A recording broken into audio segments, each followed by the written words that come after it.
we are finally doing it. We are visiting Kangchenjunga, the third highest mountain in the world.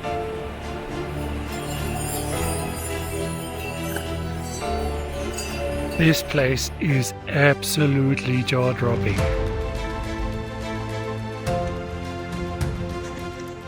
We better get down as fast as safely possible.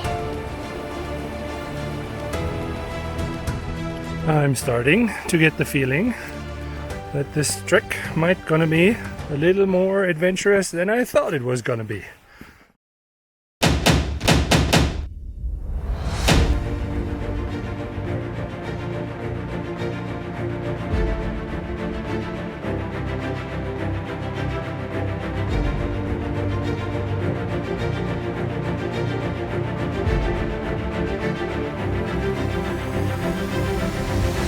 Namaste, Tashilek, and welcome back to The Man Who Stare at Mountains.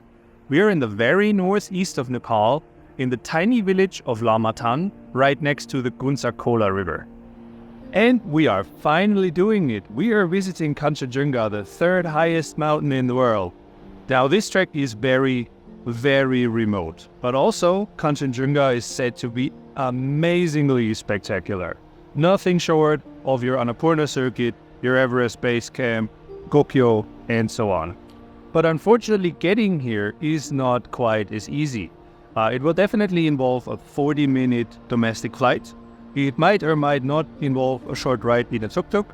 It will definitely involve a 9-hour taxi ride to a town called Taplejung. And then it will also feature a 4-hour ride in a jeep, which is very bumpy. And that is how that looks like. It turns out, if you want to go to the third highest mountain in the world, you first have to fly to the very lowest point in the whole of Nepal. Bhadrapur, in the southeast corner of the country, situated at a staggering 90 meters of altitude and just 2 kilometers off the Indian border. The earlier your flight arrives, the more time you have to travel further on from there. We took the first flight and arrived there at about 9:30 in the morning. However, Bhadrapur Airport is not really the main transport hub in the region, since the planes arriving there are all not very large. Instead, taxis into the Himalaya can only be found in the nearby town of Charali, where highways H1 and H7 intersect. To get there, you simply hop on a tuk-tuk for about 25 minutes. And let me tell you, when you actually want to be surrounded by some of the world's highest mountains, being shaken around in a tuk-tuk in sweaty 35-degree heat feels kind of weird.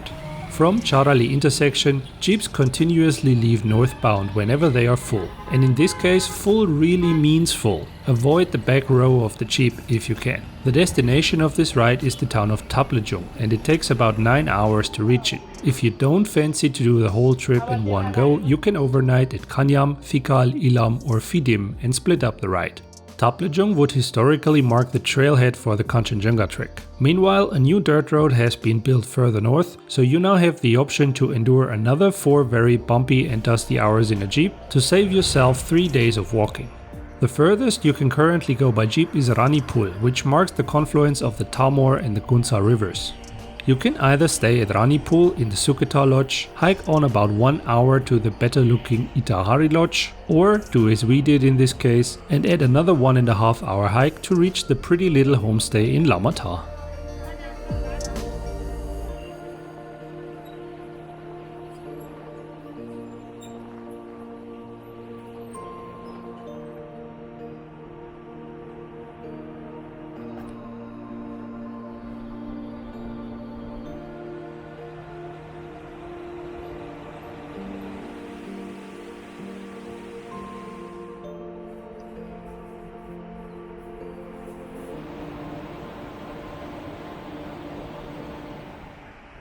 And this is how we ended up here in Lamatar. Today we will trek on probably to Ghyabla, and we try to reach the largest town in the region, Ghunsa, within 2 or maybe 3 days, and then go up to Kangchenjunga North Base Camp. And here is future me explaining the whole plan to you.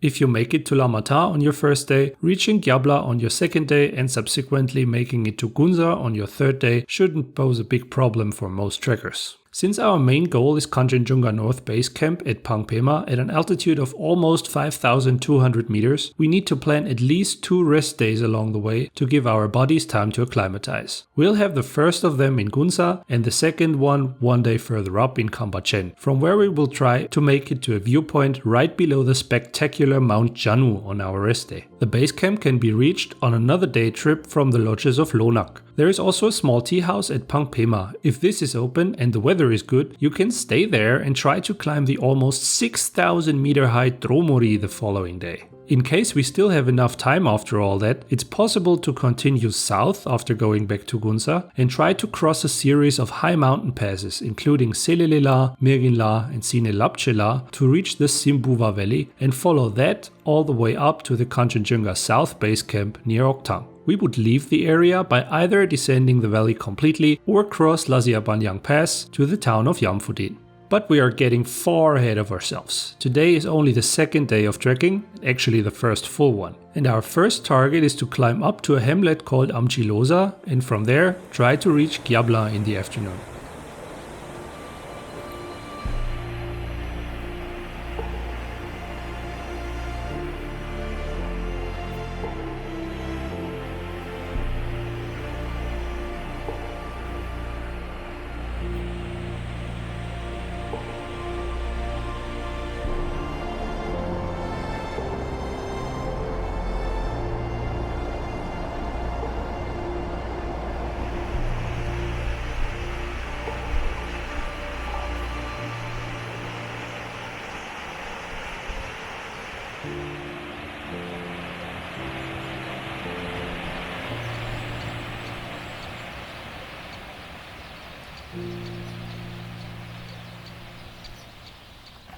Oh boy, that's a tough start to the trek.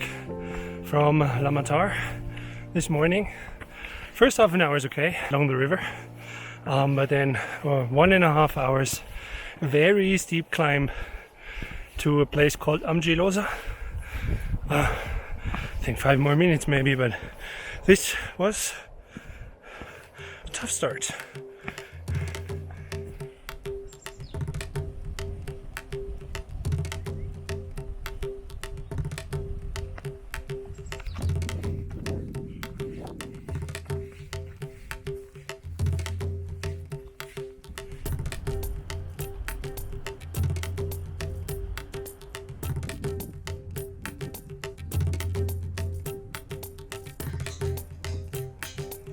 But once you reached Amchilosa, the trail gets more flat, right? Climbing doesn't even stop after Amchilosa. You go a few meters back down and then another climb starts. We're actually already quite high up the village. You can see it behind me. But from now on to Tangyam, where we plan to have lunch, should be a bit more like Nepali flat, so bit up, bit down.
Finally!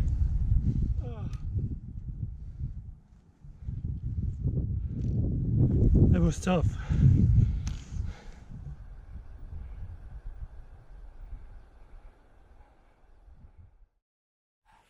yeah, well, that wasn't quite Nepali flat as we expected from Amjiloza on. The trail climbed fairly steadily to a little pass, or well, rounding around a ridge, and then was a little bit down to Tangyam where we had lunch, and the rest of the way to Ghyabla here was about 2 hours 20, something like that, gently up in the beginning and then fairly steeply up at the end.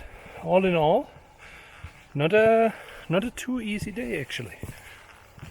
And today we're making our way up to Ghunsa, the largest town in the area. It should take us about 5 hours, and halfway to there is another village which is called Fale. So let's see how that goes.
It just started to rain a bit. Don't know if you can see it on the video. At the moment it's just a light drizzle.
So, how did it go? Well, certainly not as we expected. After you leave Ghyabla, the first half of the way to the town of Fale is quite nice and not very steep and mainly follows the river. About halfway to Fale, the trail turns left and climbs steeply up the hillside. Fale itself is a tiny hamlet. It's a Tibetan refugee village, and this is where we had lunch. And this is also where the trouble started. We already had a slight drizzle on the way there, about half an hour, nothing spectacular. However, while we had lunch there in Fale, it started to rain very heavily.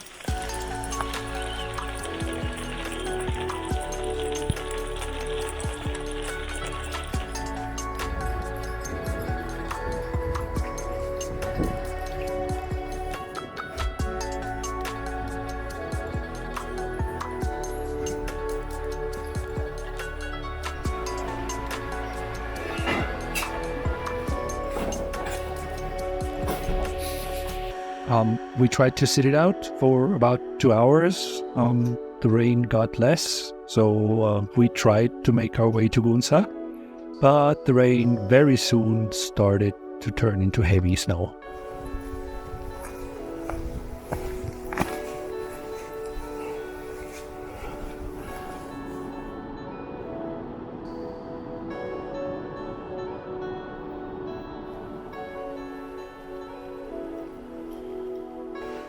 I'm starting to get the feeling that this trek might gonna be a little more adventurous than I thought it was gonna be.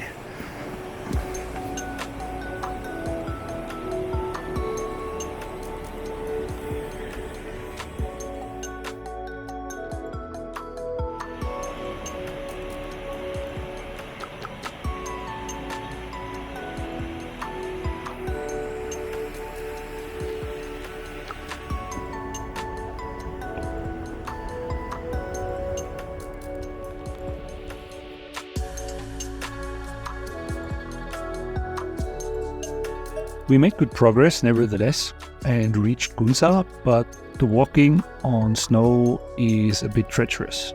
The steel bridges, you probably all know, are extremely slippery with even a few millimeters of snow on it.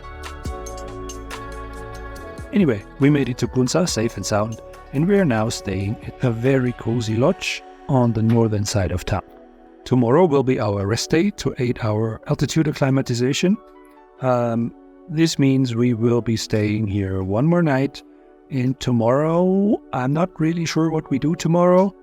Actually, we wanted to go on a little day hike, but if the trails are snow covered and too slippery, maybe we don't do that. In that case, I will just take you on a little stroll around town.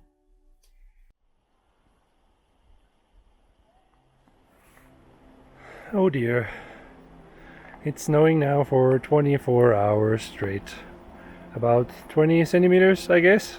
So today was supposed to be our rest day anyway, so that doesn't bother us much.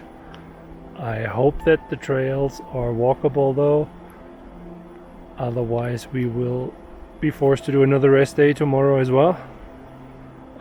For today, there is not really a safe way to leave the town, to leave Ghunsa. Everything is quite slippery, so all I can do is take you for a walk around Ghunsa. I will show some of the clips in here, but it actually looks so beautiful that I will do an extra video of my walk through snowy Ghunsa. If I do, you can probably find that up here.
There is one good thing about all this snow, and further down probably rain, I guess. Because the locals told us it didn't really rain for about 6 months here, so everything was really dry and dusty. You might have noticed that the videos I took further down were all a bit hazy and foggy and maybe flat in color.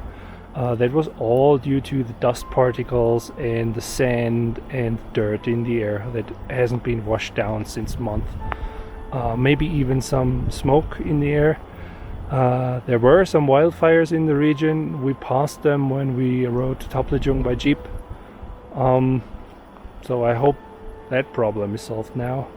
For us, fingers crossed that it stops snowing soon and that we can hopefully go on tomorrow, or at least the day after.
Oh boy, what a day.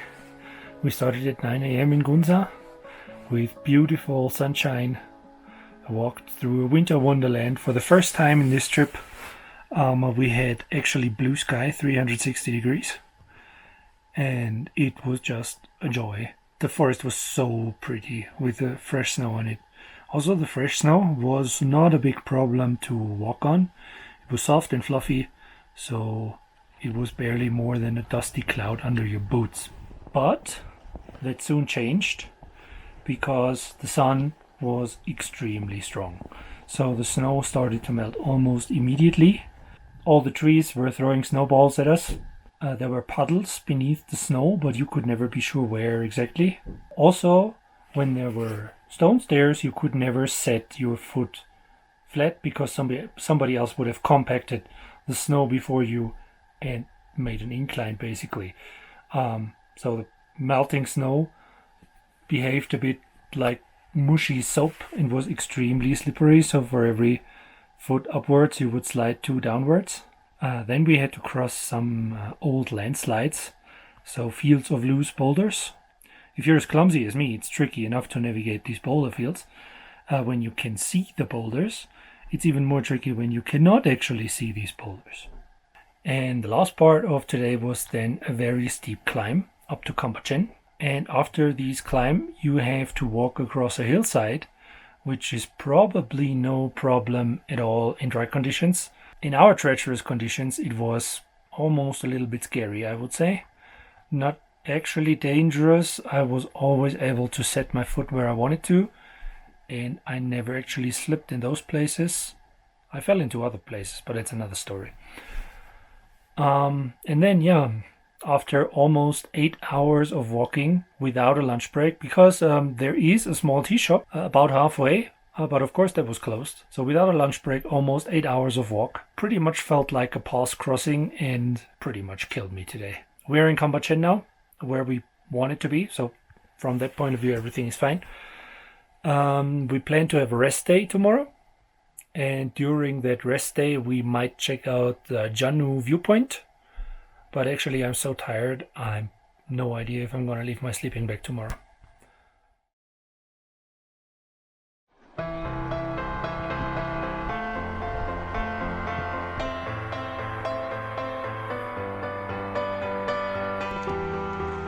I did not stay in my sleeping bag because we have brilliant sunshine. The weather is just too good and we couldn't let that slip. Now we are on our way to Jannu Viewpoint. Jannu is a very special mountain in this area. It's also called Kambachen, and it's not the highest mountain here. That is of course Kangchenjunga, but it might be the most beautiful one. So you could probably compare it to Machu Picchu in the Annapurna region or Amada Blam in the Everest area.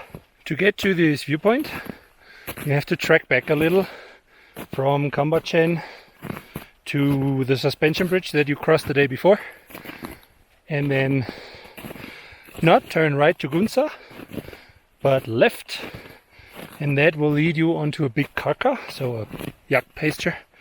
You have to cross this karka and then make your way up a little valley alongside a glacier.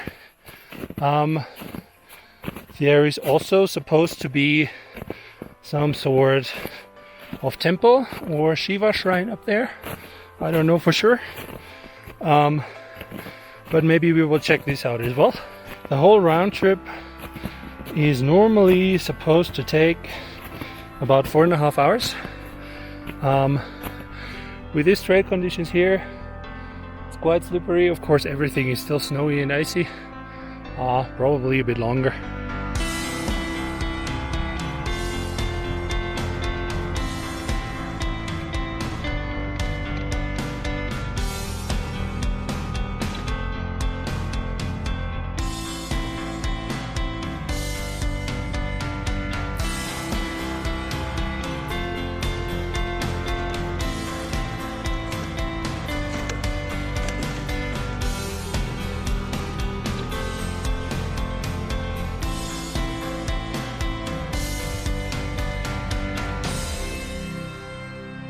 This place is absolutely jaw-dropping.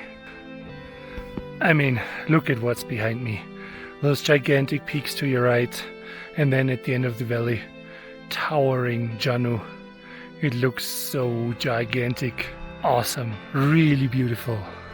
So this Jannu Viewpoint is situated on a large flat meadow at about between 4,400 and 4,550, something like that. Next to it is the glacier coming down from Jannu.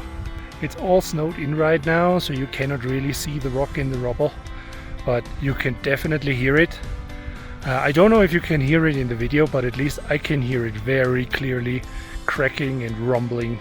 We reached about 4,450 meters now. The trail still goes on over those gentle hills on this meadow.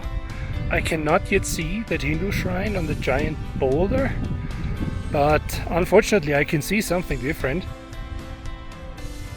And that is a big grey cloud rolling in from the south, and it looks like one of those clouds that might bring snow.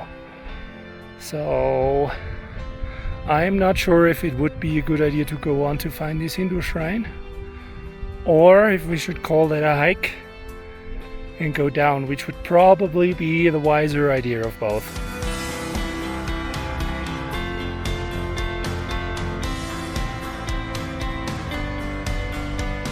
Yeah, the sun is about to disappear. It got notably colder, and the cloud is now shrouding the whole village. So we better get down as fast as safely possible.